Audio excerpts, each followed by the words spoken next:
नमस्कार, परी electrical repairing centre में आपका स्वागत है। आज हम आपके लिए गीजर की संपूर्ण रिपेयरिंग वायरिंग लेके आए हैं। गीजर से रिलेटेड कोई भी क्वारी और कोई भी क्वेश्चन हो तो आज आपका सोल्व हो सकता है। आज हम आप गीजर को खोल के पूरी इसके एलिमेंट कैसे चेंज करते हैं, इसका थर्मोस्टेट कैसे चेंज करते हैं, सब सिखाएंगे। जैसा कि कस्टमर ने हमको बताया कि ये गीजर पानी गर्म नहीं कर रहा है, तो अब हम इसको खोल के चेक करेंगे। हमने इनलेट पाइप निकाल दिया है। दोस्तों याद रखना, पहले दोनों पाइप एक साथ नहीं खोलने। इनलेट पाइप निकाल के फिर आउटलेट थोड़ा सा लूज करते हैं, चाहे तो आउटलेट को पूरा खोल के इनलेट थोड़ा सा लूज करना है। तो उसको क्या है, एयर जानी चाहिए, जो बचा हुआ पानी फिर दूसरे पाइप से निकलता रहे धीरे धीरे। गीजर के टैंक में काफ़ी पानी बच जाता है, तो उसको पानी को भी निकालना है। तो एक पाइप पूरा निकालने के बाद दूसरा पाइप हल्का सा लूज करना है। तो ये पानी देखो निकल गया, धीरे धीरे निकल रहा है। अब हम क्या है, इसकी फ्रंट प्लेट खोल लेंगे। फ्रंट प्लेट में आप देख रहे हो जैसे कि दो इंडिकेटर होते हैं, ये फ्रंट प्लेट बोलते हैं। मेरा सजेशन यही दोस्त, अगर आप नया गीजर लो तो हमेशा जिसकी दो प्लेट हो, फ्रंट और बैक, ऐसा गीजर लेना। आजकल गीजर गोल वाली प्लेट होती है एक ही, वो आता है, तो उसमें असेंबल करने में थोड़ी दिक्कत होती है। कस्टमर आपसे थोड़ा सा पैसे ज़्यादा ले जाएगा,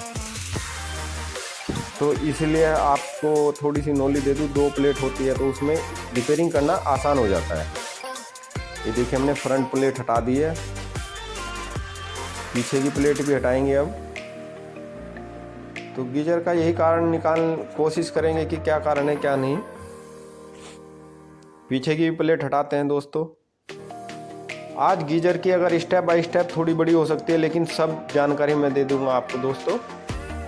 क्योंकि गीजर क्या है, अगर एक बार आपने सीख लिया तो हर 2-3 साल बाद खुद खोल के आप खुद घर पे रिपेयर असेंबल कर सकते हो और काफ़ी पैसे बचा सकते हो। क्योंकि अगर एक बार इलेक्ट्रिशियन आ गया तो 1000-1200 रुपये आपके लगने निश्चित है।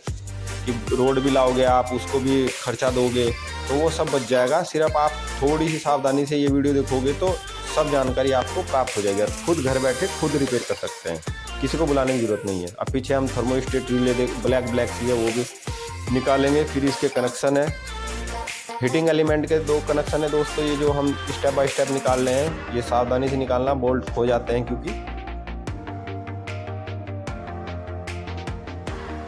हीटिंग एलिमेंट के कनेक्शन हमने स्टेप बाय स्टेप दोनों निकालने की कोशिश की, ये निकाल दिए हैं दोस्तों।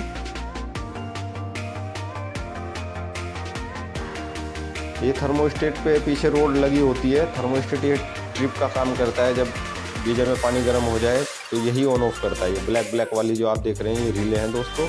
रिले के पीछे फिर ये रोड रहती है, ये थर्मोस्टेट रोड भी बोल सकते हैं। ये हमने निकाल लिया है। अब हम एलिमेंट निकाल लेंगे। ये देखो दोस्तों, एलिमेंट हम निकाल रहे हैं तो पानी बहुत निकल रहा है।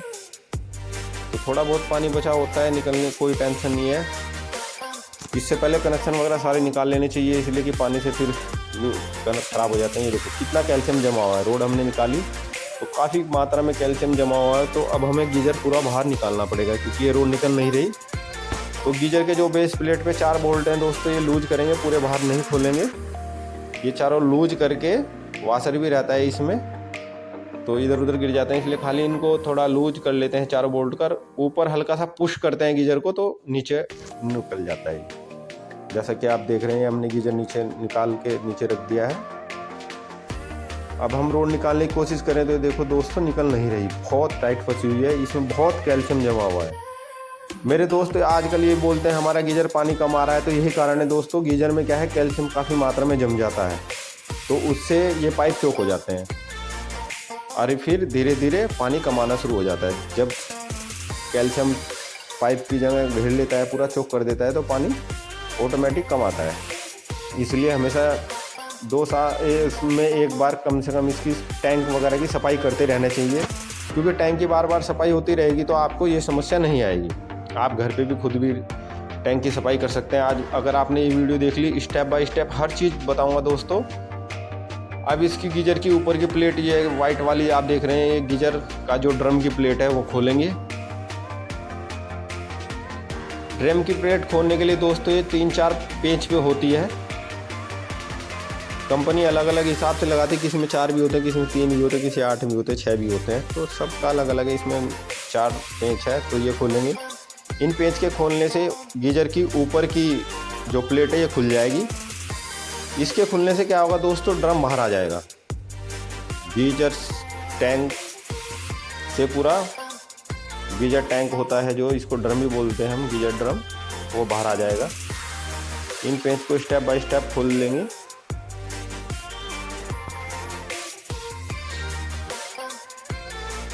गीजर के ऊपर की बेस प्लेट देखो, चारों वोल्ट खोलकर ये निकल गई, बहुत आसानी से निकल जाती है। ये देखो दोस्तों, गीजर के अंदर ये आपको पीला पीला दिख रहा है, ये हीटिंग ग्लास होता है, हीटिंग क्लॉथ भी बोल लीजिए आप इसको। यही हमारी टेम्परेचर और इसको बॉडी को गर्म नहीं होने देता। टैंक और हीटर के प्लेट के बीच में रहता है। अब हमने टैंक से गीजर टैंक को बाहर निकाल लिया है बॉडी से। बॉडी एक साइड कर देते हैं दोस्तों। अब इसके जितने ये बोल्ट दिख रहे हैं इनको स्टेप बाय स्टेप खोलते हैं। ये 5-6 बोल्ट हैं दोस्तों, इनको भी पहले एक साथ एक बोल्ट नहीं खोलते, ध्यान रखना दोस्तों, प्लेट टेढ़ी हो जाएगी, तो इसलिए पहले सबको लूज करते हैं। 8-9 ये दिख रहे हैं दोस्तों बोल्ट, इनको पहले सबको लूज करके उसके बाद एक एक को बाहर निकालते हैं।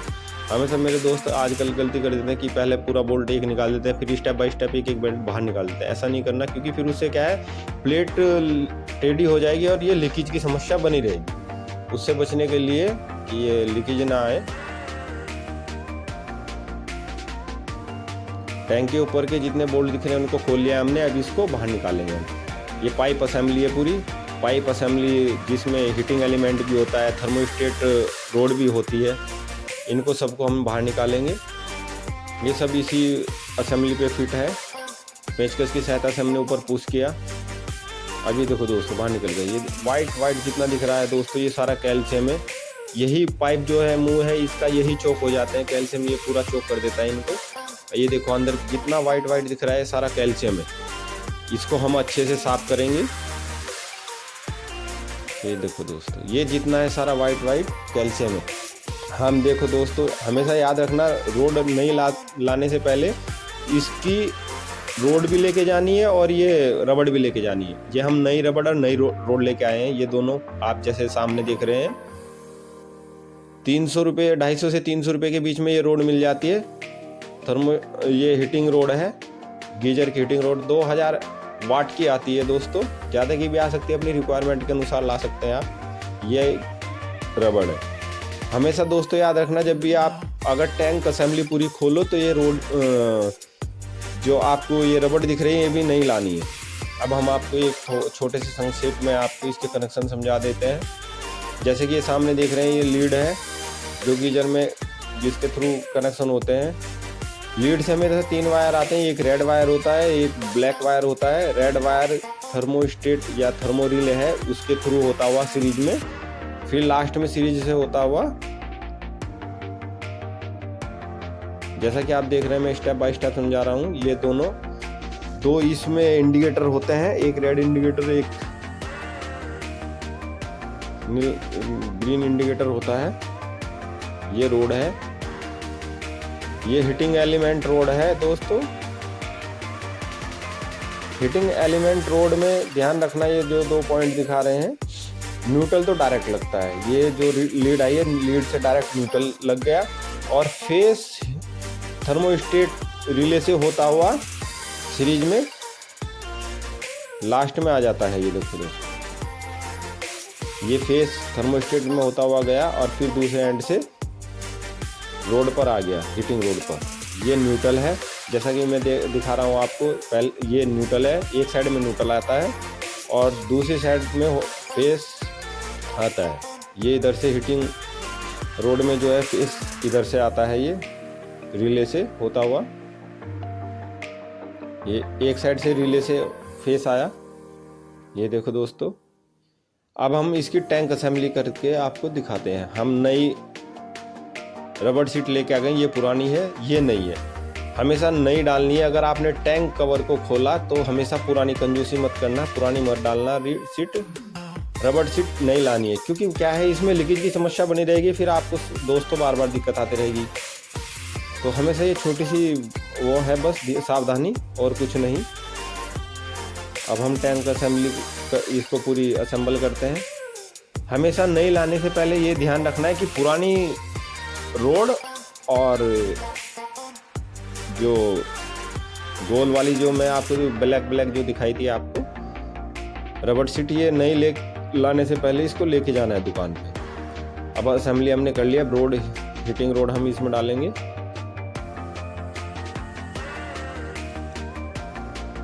हीटिंग रोड को डालने से पहले इसकी गास्केट लगा देते हैं। ये रबड़ जो ब्लैक रबड़ दिख रही है, पहले अच्छे से रबड़ को नीचे सेट कर देते हैं। अगर ये रबड़ सेट नहीं होगी तो पानी लीकेज करेगा, इसलिए इसमें थोड़ी सावधानी रख के जल्दबाजी की कोशिश ना करें।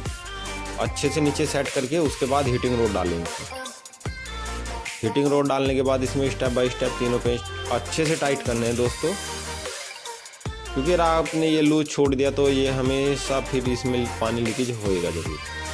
जैसे ये स्टेप बाय स्टेप ये बोल्ट लगा लेते हैं। अगर आपने दोस्तों आज ये पूरी वीडियो देख ली तो इसके पूरे असेंबली के आप मास्टर बन जाओगे घर बैठे खुद ही। किसी को एक पैसा देने की किसी मैकेनिक को जरूरत नहीं है। घर पे नई नॉलेज भी होगी और ये आपका काम भी हो जाएगा और इसके बारे में आपको संपूर्ण जानकारी भी हो जाएगी। तो इसलिए मोस्टली अपना वीडियो देख के खुद भी अपने घर के गीजर को खुद रिपेयर कर सकते हैं। अब हमने यहाँ थर्मोस्टेट रोड अंदर डाल दी है असेंबली में। पाइप असेंबली में ही 2 बराबर में छेद होते हैं, उसमें थर्मोस्टेट रोड जाती है। थर्मोस्टेट रोड थोड़ी उस क्लिप होती है, इस पर क्लिप के थ्रू नीचे सेट हो जाती है।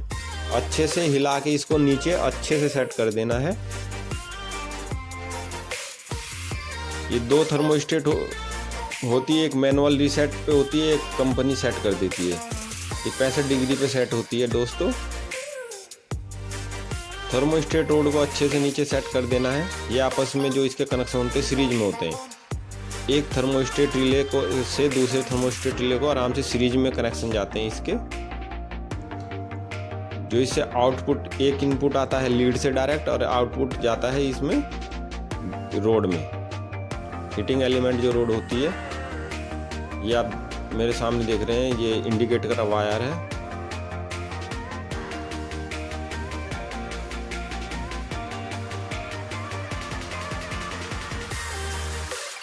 स्टेप बाय स्टेप सावधानी के साथ कनेक्शन करने हैं दोस्तों, जल्दबाजी नहीं करनी इसमें।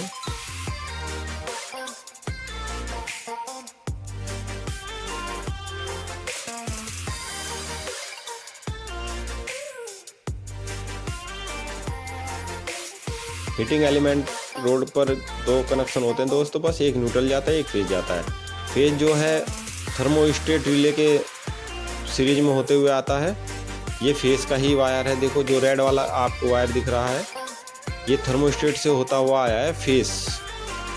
रेड वायर की यही पहचान है दोस्तों कि ये फेस जहाँ भी होगा वो रेड वायर ही हमेशा इस्तेमाल करना चाहिए, और कंपनियां रेड वायर ही देती है। और आप भी जब कहीं लगाएं तो रेड वायर ही लगाना है। उससे क्या इंडिकेशन हो जाता है, ये ISO नियम यही कहता है कि जहाँ पर फेस हो वहाँ रेड वायर या ब्लू वायर या येलो वायर, इन 3 वायर में से कोई सा भी हो सकता है। कंपनी ज़्यादातर मोस्टली रेड वायर का यूज करती है। ये फेस की पहचान है। और न्यूट्रल जो है ब्लैक में हमेशा ब्लैक वायर में लगता है। ये अब लीड से हमारा एक ग्रीन वायर दिख रहा है, ये अर्थिंग का है दोस्तों। अर्थिंग का ध्यान देना है, वो अर्थिंग जरूर करनी है गीजर की। और जो दूसरा डायरेक्ट है वो न्यूट्रल डायरेक्ट हीटिंग रोड पे जाता है। मेरे लेफ्ट साइड में आप देख रहे हो, लेफ्ट साइड में न्यूट्रल है और राइट साइड में ये रेड वाला वायर देख रहे हैं जैसे आप, ये इंडिकेटर का भी है। और ये थर्मोस्टेट से होता हुआ गीजर हीटिंग एलिमेंट पे भी जाता है। ये देखो दोस्तों, ये मेरे हाथ में रेड ही वायर है जो कि सीरीज में होता हुआ, जो 2 पैरेलल में लगती हैं ये थर्मोस्टेट रिले। दोस्तों ये ध्यान रखना, रिले भी अगर एक ख़राब हो गई तब भी नहीं गीजर गर्म पानी करता। लेकिन यहाँ जैसे कि हमने चेक कर लिया था तो इसमें यही हीटिंग रोड ही ख़राब थी। जैसा कि आप सामने देख रहे थे, इसमें कैल्शियम के बहुत मात्रा में जमा होता है, जिससे वो शॉर्ट हो गई और फट गई थी। स्टेप बाय स्टेप इसके हमने कनेक्शन कर लिए हैं, जैसे कि आपको सामने हम दिखा रहे हैं। एक साइड से ये देखो दोस्तों, ये इधर से फेस गया राइट साइड से, हीटिंग रोड से में ये गया फेस, ठीक है दोस्तों। दूसरी साइड से ये न्यूट्रल आता है, लीड से होता हुआ डायरेक्ट ये न्यूट्रल यहाँ पर कनेक्ट किया हमने। और ये इंडिकेटर है, पैरेलल में इंडिकेटर लगा रखा है दोस्तों। हीटिंग रोड पे एक इंडिकेटर हीटिंग रोड पे लगता है और एक इंडिकेटर लगता है थर्मोस्टेट रिले पे, क्योंकि जैसे ही थर्मोस्टेट रिले ऑफ होती है तो वो ऑफ हो जाता है, ऑन होती है तो ऑन हो जाता है। और एक लगता है इस पे हीटिंग रोड पर। ठीक है दोस्तों, ये अच्छे से हमने समझा दिया। आप ध्यानपूर्वक सावधानी से देखोगे तो स्टेप बाय स्टेप सब सीख जाओगे। अब हम इसकी असेंबली को बंद करेंगे। ये गीजर टैंक अब हम गीजर असेंबली में वापस डालते हैं। ग्लास का ध्यान रखना है दोस्तों। ग्लास ये पीला पीला जो आप देख रहे हो ये हीटिंग रोधक पदार्थ है या ग्लास है, कह लीजिए क्लॉथ भी बोल सकते हैं इसको दोस्तों। हीटिंग क्लॉथ, हीट से बचाता है ये, जो बॉडी को गर्म होने नहीं देता। यही पीला पीला है ये क्लॉथ, कपड़ा ही बोल सकते हैं इसको दोस्तों। ये हाई टेम्परेचर ग्लास होता है जो टेम्परेचर को बाहर नहीं आने देता। गीजर टैंक हमने अच्छे से अंदर डाला। अब हम इसकी प्लेट लगाएंगे। ऊपर की जो ये प्लेट है सावधानी से लगानी, कोई वायर इसमें इधर उधर फंसा ना रह जाए, जिससे वो कटने के चांस रहते हैं ज़्यादा दोस्तों। लीड को हमने ऊपर निकाल लिया, जैसा कि आप देख रहे होंगे। ये लीड निकाली, फिर हमने ये लीड में ही पीछे की बैक प्लेट भी लगी हुई थी और इंडिकेटर जो रह गए इंडिकेटर भी ऊपर निकाल लेते हैं। 2 इंडिकेटर होते हैं, ये भी ऊपर निकाल लेंगे और गीजर प्लेट को अच्छे से नीचे सेट कर देंगे। आपने सावधानी से अगर अच्छे से पूरी वीडियो देख ली दोस्तों, स्किप कर दी तो आप नहीं सीख पाओगे। जैसा कि मेरा अपना मानना है, तो मैंने तो अपनी जितनी मुझे जानकारी थी मैंने स्टेप बाय स्टेप आपको दे दिया और आपके लिए नॉलेज के लिए भी काफ़ी हेल्पफुल होगी दोस्तों। ये घर में आपको किसी को बुलाने की ज़रूरत नहीं है, किसी असेंबली वाले को, किसी टेक्निकल रिपेयरिंग वाले को, इलेक्ट्रिशियन वाले को नहीं बुलाने की ज़रूरत है। स्टेप बाय स्टेप आप खुद ही घर पे कर लोगे। अब हमने ये पेंच के थ्रू जैसे स्टेप बाय स्टेप हमने खोले थे, ऐसे ही 3-4 पेंच होते हैं दोस्तों। ये स्टेप बाय स्टेप लगा देंगे। इसकी बॉडी को पेंच लगाने के बाद एक इसमें पत्ती होती है, इसको गीजर टैंक को अच्छे से सेट कर लेंगे बीचों बीच।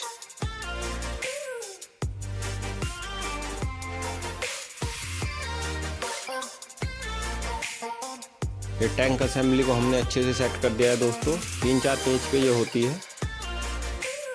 अभी देखो प्लास्टिक जो स्ट्रिप देख रहे हैं ये चारों ओर लगती है। 3-4 पेंच पे ये टाइट करने के बाद में प्लेट को ये स्ट्रिप भी लगा देंगे दोस्तों।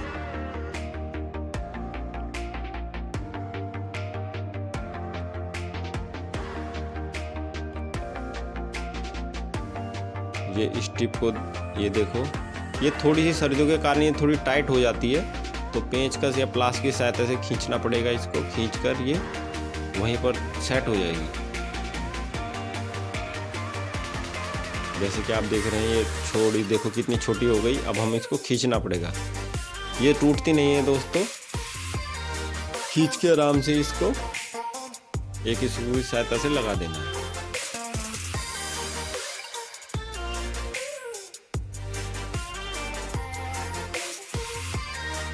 ये देखो जैसे कि आप देख रहे हैं मैंने खींच के इसको प्लास से खींचना पड़ेगा, इतनी थोड़ी टाइट हो जाती है दोस्तों। सर्दियों के कारण ये थोड़ी सिकुड़ जाती है आपस में, तो प्लास से आराम से खींच के कोई दिक्कत नहीं है, टूटेगी नहीं है। फिर स्क्रू ड्राइवर की सहायता से स्क्रू को टाइट कर देंगे। थोड़ी टाइट जा रही है लेकिन आसानी से लग जाएगी, कोई दिक्कत नहीं है दोस्तों। अब हमको गीजर असेंबली हो गई है। अब हम गीजर ऊपर 4 वोल्ट पर टांग देंगे। ये ध्यान रखना है जो हमने लूज किए थे ये वाशर आगे की साइड में, वाशर पीछे नहीं होना, ये वाशर आगे होना है। तो वाशर पे फिर बोल्ट के नीचे वाशर, वाशर के पीछे फिर गीजर प्लेट का बेस आता है। इसको बेस को आराम से 4 वाशर ऊपर कर लेने हैं बोल्ट के पास में। उसके बाद गीजर अच्छे से नीचे सेट करना है, अच्छे से बोल्ट टाइट कर देने। इसके बाद ये हमने पाइप फिटिंग जो खोली थी दोस्तों, स्टेप बाय स्टेप हमने पाइप लगा दिया है। पाइप को लगाने से पहले ये देख लेना दोस्तों, इसमें क्या है, अंदर लाइलॉन वाशर होता है। वाशर होने चाहिए क्योंकि ये निकल के भी गिर जाता है, फिर लीकेज की समस्या होगी, इसलिए लगाने से पहले ये अच्छे से चेक कर लेना है। चाबी की सहायता से इसको फुल टाइट कर देना है। फुल टाइट नहीं करोगे आप तो ये लीकेज होने के चांसेस ज़्यादा रहते हैं। हमने इनलेट पाइप पहले लगाया दोस्तों, ये याद रखने वाली बात है। यहाँ पर एक नोट करने वाली पॉइंट यही है कि पहले इनलेट पाइप लगाएंगे।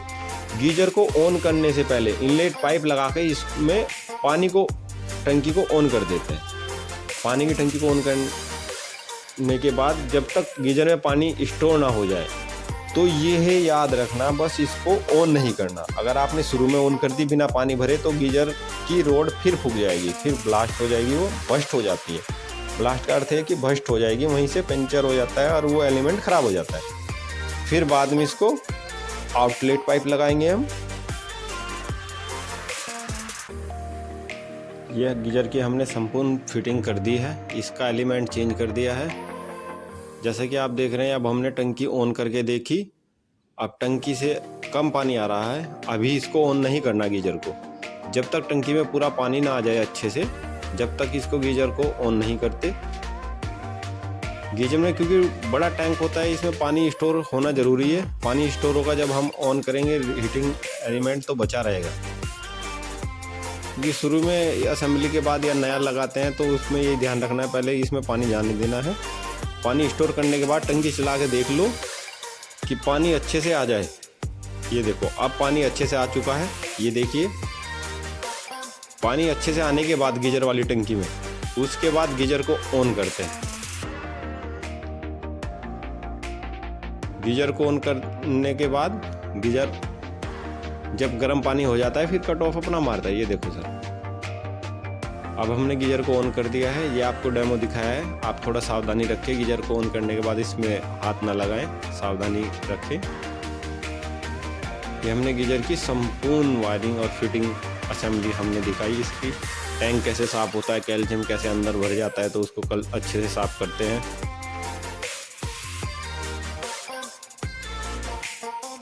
Complete geyser wiring assembly, heating element कैसे चेंज होता है, सब हमने आपको दिखाया दोस्तों।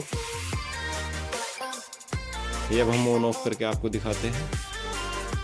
दोस्तों वीडियो अच्छी लगे तो लाइक एंड सब्सक्राइब करना मत भूलना।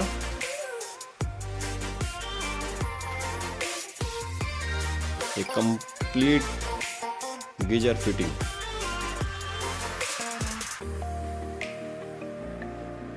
थैंक यू दोस्तों।